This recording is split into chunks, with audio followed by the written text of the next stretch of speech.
Shalom, apa kabar Bapak Ibu dan para sahabat yang terkasih berkah dalam. Saya berharap semuanya diberikan kesehatan, kebahagiaan, dan perlindungan dari Tuhan sendiri. Saat ini saya akan membagikan renungan tentang pamer yang diambil dari Injil Matius bab 6 ayat 1-6, dilanjutkan ayat 16-18. Ketika sosial media sedang berkembang saat ini, banyak orang memamerkan segala kegiatannya dan diupload di sosial media. Contohnya, ketika makan di rumah makan, difoto dulu, lalu diupload di sosial media.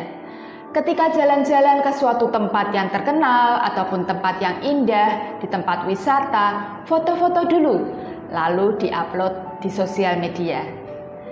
Tujuannya adalah untuk mendapatkan pujian atau komentar dari para followernya. Dan yang sekarang sedang viral adalah memamerkan kekayaan atau juga disebut juga flexing.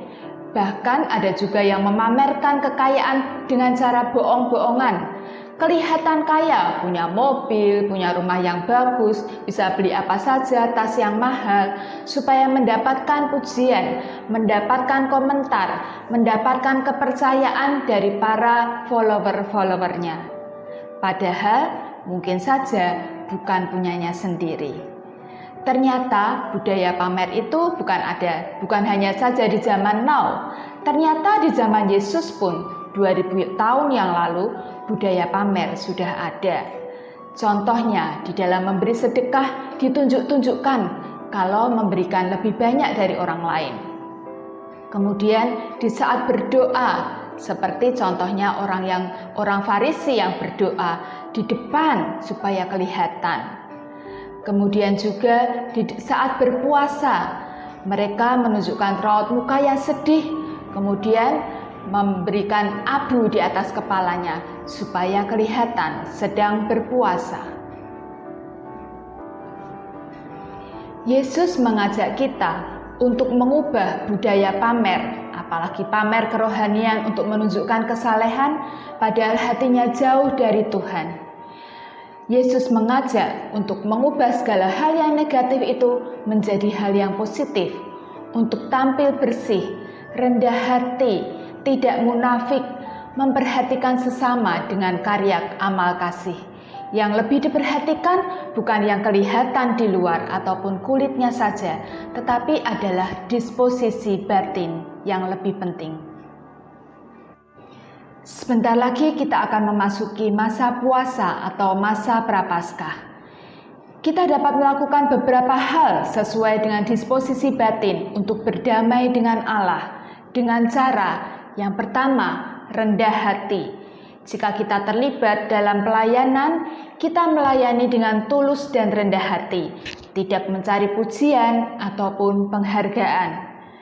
Yang kedua adalah mengurangi gaya hidup hedonisme dan materialistik, khususnya ibu-ibu yang suka belanja, apalagi sekarang ini banyak toko online, sehingga kadang sukar untuk mengontrol keinginan.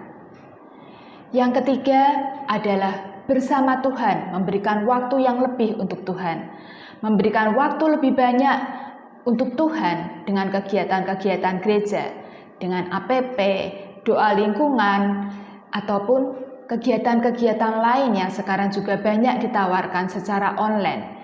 Dengan demikian kita bisa lebih banyak untuk introspeksi diri.